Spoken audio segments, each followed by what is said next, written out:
Pronto. Olá, sejam todos muito bem-vindos ao canal do Escola Biblicast. Vamos falar um pouquinho hoje sobre a lição número 13 das lições bíblicas adulto da CPAD, que tem como tema Resistindo às Sutilezas de Satanás. Um tema, obviamente, muito pertinente e fazendo um grande fechamento das lições bíblicas desse terceiro trimestre de 2022. Bem, como é que nós podemos começar tratando dessa lição bíblica? Como ela é um grande fechamento, eu sugiro para os professores, que é a maior parte do público que me acompanha, que tente fazer uma espécie de apanhado de principais itens ou elementos que foram tratados ao longo do trimestre. Então, aquilo que você acha que faz muito sentido para a sua sala de escola bíblica dominical, recomendo fortemente que considere esse conteúdo como elemento a ser mencionado. Se formos pensar, tanto a primeira lição como esta última, elas apresentam o que seria, digamos, um arcabouço geral da temática desse trimestre. Na lição 13, se formos pensar, todas as dificuldades, as sutilezas apresentadas têm como causador inicial, ou provocador inicial, Satanás, tá certo? Por mais que tenha, obviamente, a atribuição do homem fazer as escolhas, do homem, por sua livre e espontânea vontade, optar por fazer escolhas equivocadas, isso não desmerece ou não deixa de considerar a intervenção de Satanás, né? A inclinação para que algumas coisas possam vir a ocorrer. Então, nessa lição, é feito um apanhado, de certa forma, de alguns elementos que, se observássemos, deveria ser muito difícil Satanás conseguir algum êxito quanto à igreja e quanto a cada indivíduo, lógico, né? Então, dentro do texto da lição base, se encontra em Tiago, capítulo 4, do versículo 4 ao 10. Diz assim, vou ler com os irmãos aqui. Adúlteros e adúlteras, não sabeis vós que a amizade do mundo é inimizade contra Deus? Portanto, qualquer que quiser ser amigo do mundo, constitui-se inimigo de Deus. Ou, cuidais vós, que em vão diz as Escrituras, o Espírito que em nós habita tem ciúmes. Antes da maior graça, portanto, diz, Deus resiste aos soberbos, dá, porém, graça aos humildes. Então, perceba que, para termos uma atitude colaborativa de Deus em nossa vida, é necessário que o ser humano escolha receber essas dádivas, esses presentes de Deus. Ou seja, ele tem que se afastar e se constituir inimigo do mundo. Ou seja, uma escolha da pessoa. Diz o versículo 7. Sujeitai-vos, pois, a Deus, resisti ao diabo, e ele fugirá de vós. Perceba que ao longo desse trimestre falamos em diversos momentos sobre sujeição a Deus, resistir ao diabo, e aqui ao diabo nas suas mais diversas artimanhas, as mais diversas sutilezas, como já mencionamos anteriormente, sobre ateísmo, sobre os desigrejados, sobre os ataques à família. Então, são exatamente intervenções e ataques de Satanás, do diabo, quanto à igreja, quanto a cada indivíduo. E diz aí o versículo 7 na parte final, e ele fugirá de vós. Então, não basta apenas resistir ao diabo. Além de resistir ao diabo, tem também que estar sujeito a Deus. Então, são dois elementos. E aí sim, ele vai fugir de nós, conforme diz o texto bíblico. O versículo 8 diz assim, chegai-vos a Deus, e ele se chegará a vós. Perceba que tem que ser uma atitude proativa da pessoa. Tem que ser uma atitude proativa do indivíduo em buscar a Deus. E fazendo isso, diz o texto bíblico que Deus se chegará a nós. Diz assim também, limpai as mãos, pecadores, e vós de duplo ânimo, purificai o coração. Versículo 9, senti as vossas misérias e lamentai e chorai. Converta-se o vosso riso em pranto e o vosso gozo em tristeza. Por último, versículo 10, humilhai-vos perante o Senhor e ele vos exaltará. Perceba então que essa exaltação, conforme apresenta o texto bíblico, é a pessoa se humilhar perante Deus. Não, como alguns erroneamente atribuem em alguns momentos, a pessoa se ser humilhada, né? Ser humilhada pelos outros, e aí Deus vai exaltar. Temos que ter muito cuidado quanto a essas afirmações nesse sentido, porque esse texto que muitos utilizam como base, na verdade é a pessoa se humilhar perante Deus, e aí ele nos exaltará. Bem, temos aí como alguns pontos a serem considerados como objetivos da lição bíblica, e certamente de alguma forma vai influenciar nos tópicos da lição. O primeiro é apresentar o comprometimento com uma vida centrada em Cristo. Esse é um ponto. O segundo, outro, conscientizar a respeito do comprometimento com as Escrituras. Então, eu tenho que ter uma vida centrada em Cristo, tenho que ter um comprometimento com as Escrituras. Terceiro, mostrar o comprometimento com a vida cheia do Espírito Santo. Uma das, inclusive, vertentes, né, que nós colocamos como sutilezas que Satanás tem investido, né, contra a visão do pentecostalismo, de uma vida cheia do Espírito e por aí vai. Tópico 4, né, o subitem 4 de objetivo a ser perseguido, incentivar o comprometimento com a igreja local, que também é um remédio para a questão dos desigrejados, as pessoas que optam por não fazerem parte de uma igreja local, de poderem estar em comunhão no ambiente físico, né? E aí sim, procurando ambientes ou esferas virtuais, né, ou distantes. Inclusive, até veio menção aqui, né, estava na editora da CPAD, comprando livros, né, materiais, lição bíblica para esse próximo trimestre, preparando, e tinha em destaque, vou até colocar aqui para os irmãos, uma capa do Mensageiro da Paz, falando sobre os perigos e as oportunidades do metaverso para a igreja, o que a nova tecnologia virtual pode trazer de bom e de ruim. E aqui vamos ter duas páginas dentro do jornal, do Mensageiro da Paz, um jornal oficial da Assembleia de Deus, falando sobre o metaverso, né? E alguém pode dizer, mas o que é esse tal de metaverso? A gente já falou isso numa lição específica, né, um pouco, mas seria um ambiente aí virtual, né, um ambiente fora da nossa realidade, e que algumas igrejas estão fazendo uso desse ferramental para alcançar as pessoas, o que é muito louvável, né? Mas algumas, infelizmente, têm usado desse ferramental como a única ferramenta. Aí esse é o problema. Então, temos que considerar os lados positivos e negativos disso, né? Então, não podemos ficar de fora do metaverso. Temos que estar também no metaverso. Avançando aqui, já entrando nos tópicos da lição bíblica, temos como tópico 1 o comprometimento com a vida centrada em Cristo. E no subitem 1, apresenta Cristo, o Salvador. É interessante que, se formos pensar do ponto de vista das religiões, muitas delas se atribuem, né, como caminhos para que chegue a Deus. Algumas até nem rogam para si, vamos dizer, a exclusividade, né? Colocam aí como se fosse mais uma possibilidade de você chegar a Deus, ou chegar a um plano superior. Só que, quando consideramos o texto bíblico, a palavra de Deus, ela é enfática. Só existe um Salvador, e este é Cristo.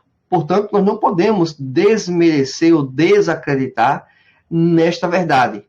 Qualquer linha distante disso, ou até mesmo fora desse padrão, isso é um grande equívoco.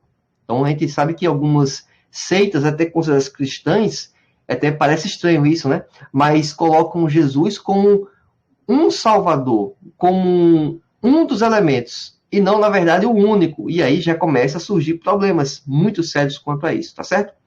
Bem, o segundo item que a lição bíblica no tópico 1 apresenta é Cristo, o Senhor. E aí até um pensamento consequente. Se Cristo, que é o Filho de Deus, conforme apresenta a Escritura, que se vestiu de toda glória, para que estivesse entre nós, que morresse, que levasse o castigo que nos traz a paz, se ele é o único Salvador, logo, ele é o Senhor. Então, é um pensamento consequente. Eu não posso atribuir o senhorio da minha vida, né, buscar alguém que não seja esse Salvador. Esse Salvador é Cristo, Jesus, o Filho de Deus, né? Temos um texto em Colossenses, capítulo 2, versículo 6, que é bem interessante, que diz assim, né? Cadê? Deixa eu só pegar aqui o item. Quem crê nele, quem recebe a Cristo como Salvador, deve andar na fé, tendo ele como Senhor. Ser discípulo de Cristo é tê-lo como Senhor. Aí sim, Colossenses 2,6. Como, pois, recebeste o Senhor Jesus Cristo, assim também andai nele.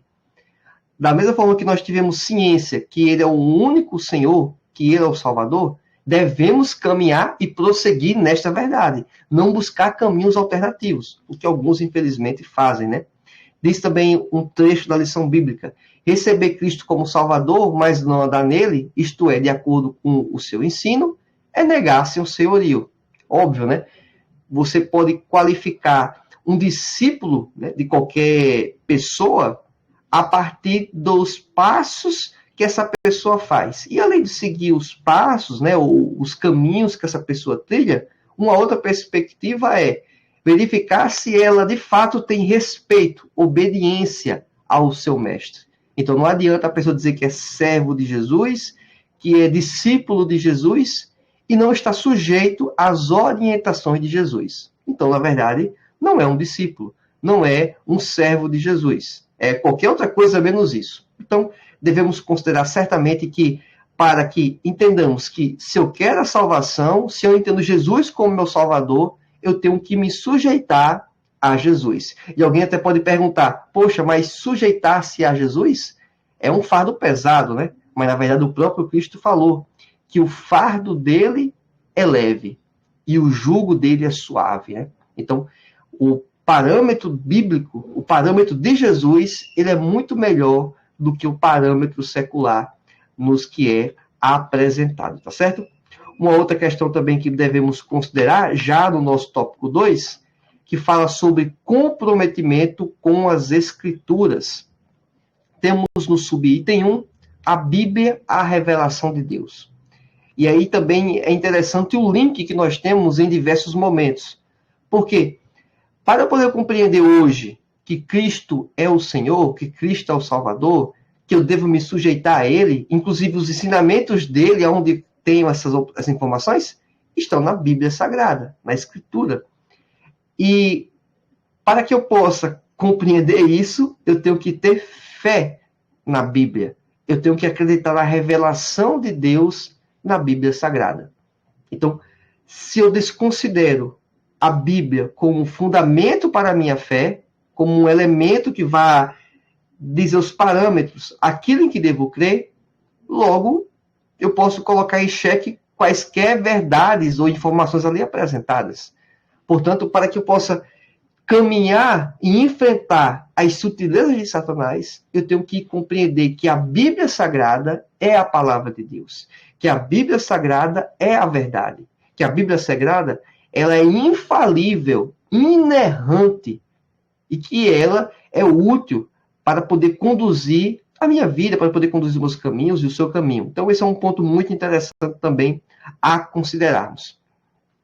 Segundo item que a lição bíblica também apresenta, é a Bíblia como regra de fé e conduta. Logo, se a Bíblia, ela sendo a revelação de Deus, inerrante, infalível, a palavra totalmente divina, por mais que ela tenha sido escrita por homens, né? Ou seja, tem uma intervenção, digamos, humana na escrita ali, mas essa intervenção é apenas na escrita, não na concepção da mensagem que está ali apresentada, porque esta mensagem ali apresentada é inspirada por Deus, é orientada por Deus, é atribuída pelo próprio Senhor, que criou os céus e a terra. Então, logo se eu compreendo que essa verdade, ela não é de uma visão de uma pessoa específica, de um grupo específico, mas sim do próprio Deus, e que esse livro, esse documento, que é a Bíblia Sagrada, apresenta princípios e verdades que eu deva seguir e trilhar, logo eu entendo que esses elementos devem ser obedecidos para ter uma vida mais tranquila, para ter uma vida mais sossegada.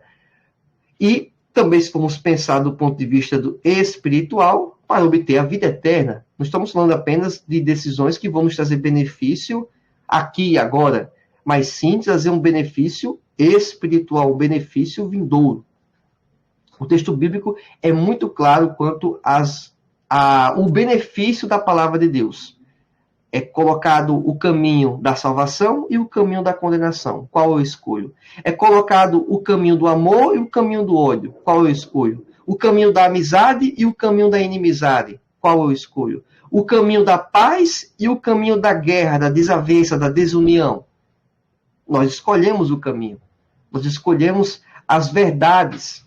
E é interessante que a Bíblia Sagrada não apenas fala que você deve amar, mas ela fala como você mostra este amor. Quando diz, por exemplo, que não adianta a pessoa dizer que ama a Deus, mas não está reconciliado com o seu irmão, não está amando ao seu próximo. Então, primeiro eu tenho que amar o meu próximo. A Bíblia também fala que aquele que se diz servo de Jesus, ele será percebido pela obediência à verdade da Escritura Sagrada. Então, esse é um parâmetro. Então, perceba que não é apenas um mencionar de fazer por fazer, mas a Bíblia nos mostra caminhos, princípios para cumprir esses elementos. A Bíblia, quando fala sobre paz, ela não fala paz como uma espécie de ausência de guerra, mas paz com algo muito mais elevado, um estado de espírito, uma relação de você estar bem com Deus e estar bem com o seu próximo.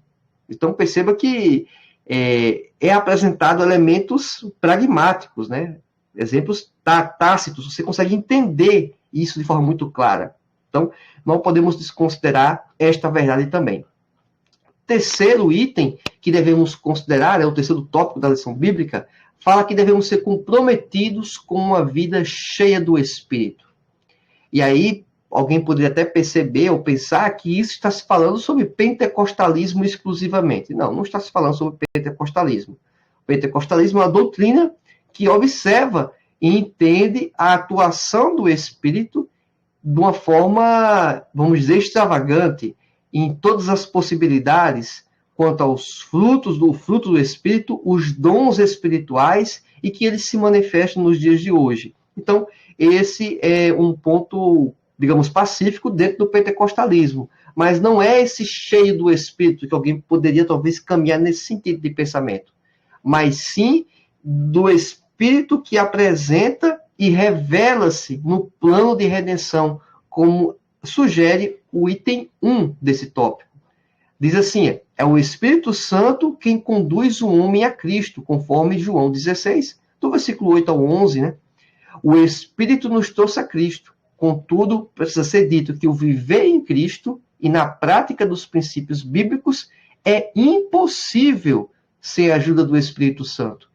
Logo, partindo desse elemento, né, uma verdade dada, eu tenho que me encher do Espírito para que eu possa me chegar a Deus. É interessante que Efésios capítulo 1 fala que Cristo, quando vier resgatar a sua igreja, ele vai resgatar aqueles que têm a marca da promessa.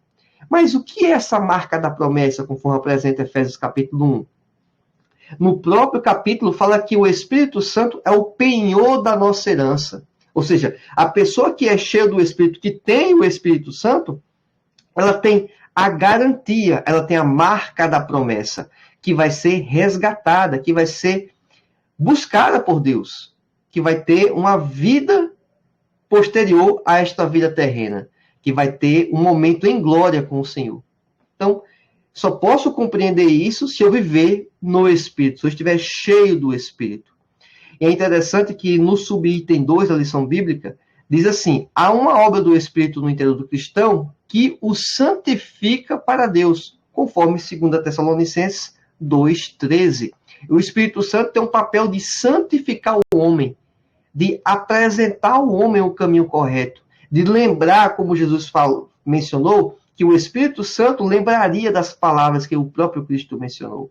Ou seja, é o Espírito Santo que nos lembra dos textos bíblicos que nós lemos. Nós lemos que fala sobre a palavra de Deus, a verdade de Deus. É o Espírito Santo que nos orienta, que nos ensina sobre isso. Tá certo? Uma outra questão também que é apresentada sobre o Espírito Santo, podemos dizer que essa é uma obra consagradora do Espírito, conforme 1 Pedro 1:2.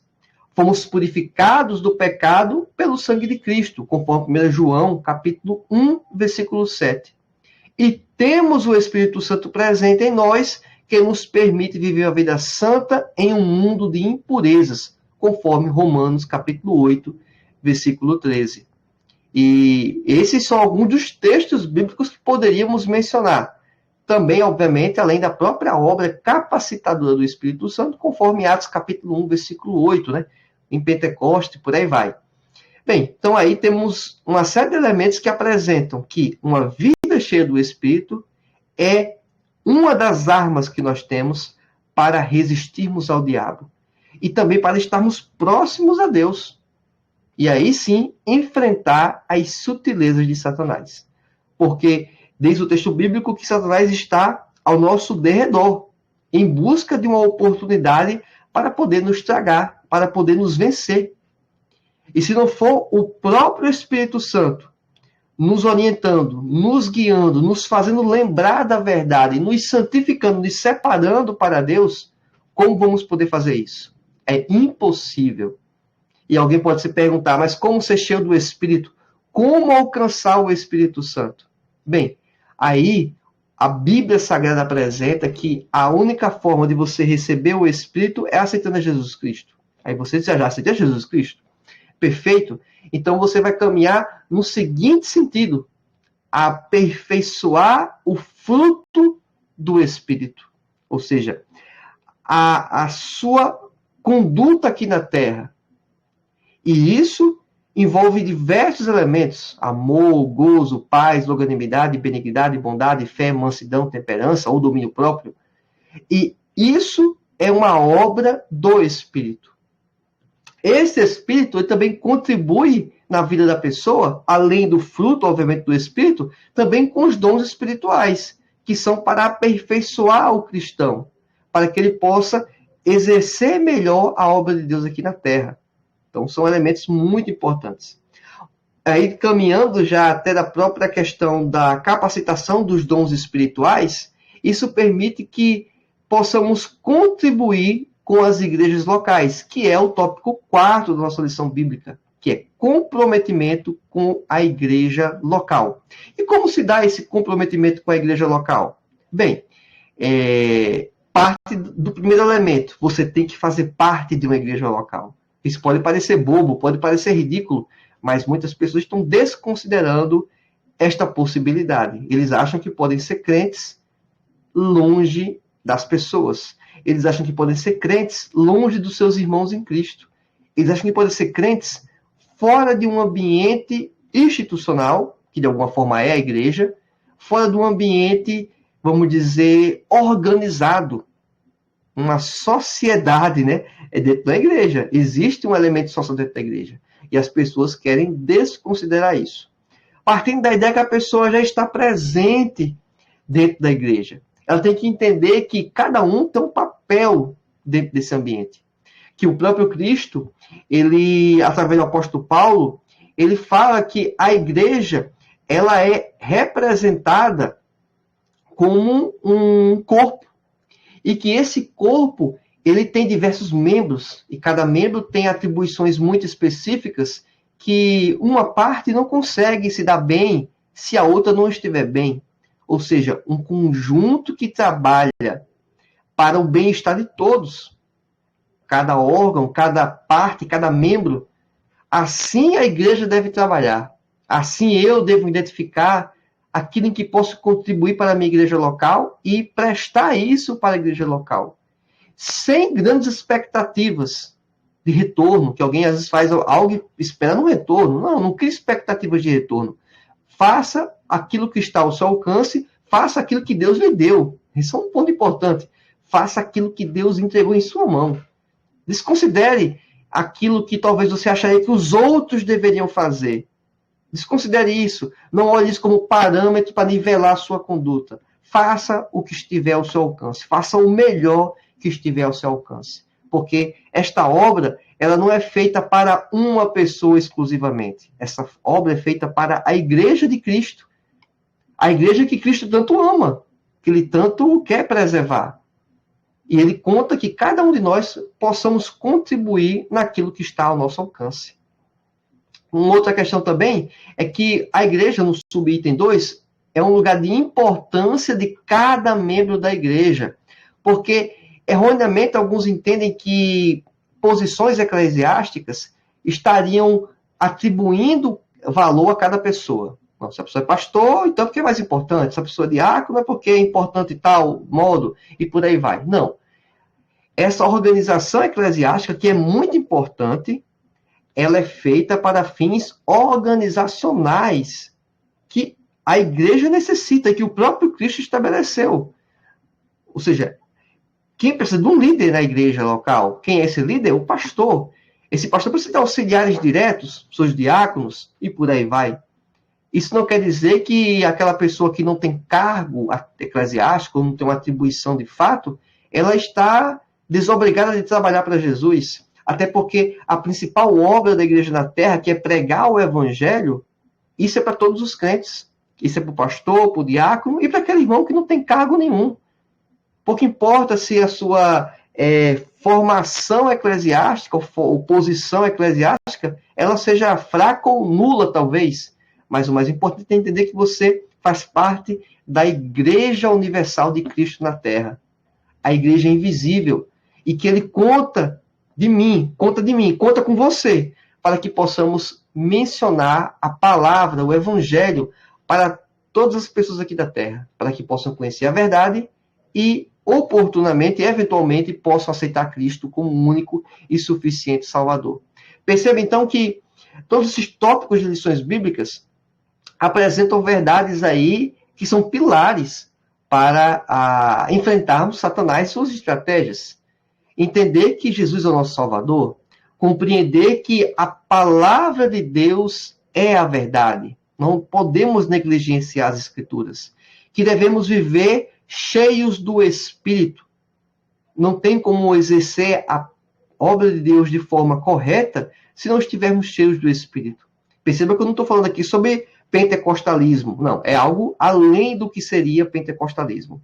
Bem como também um comprometimento com a nossa igreja local, para que possamos levar a palavra de Deus para mais pessoas. E aquelas pessoas que estão em nossa comunidade, que elas sejam mantidas, que é um outro trabalho também, né? Não podemos desconsiderar essa verdade.